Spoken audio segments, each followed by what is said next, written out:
Вообще-то в мире есть очень много разных явлений. Могут быть нации, светские нации, где религия отделена от государства, но это не о чеченцах, потому что у чеченцев таких предпосылок нет. И те, кто мечтает об этом, это просто фантазеры, маргиналы, которые говорят об каких-то общих вещах, которые, в принципе, могут существовать в мире, но никаким боком не касается чеченцев. К ним это не относится.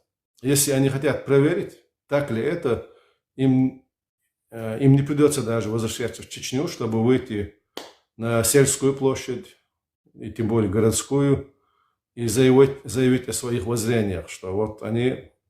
То есть не то, что заявить о своих воззрениях, а сказать хотя бы одну фразу из тех речей богохульных, которые они сегодня ведут в соцсетях. Им этого не позволит даже здесь, в Европе, в чеченских диаспорах.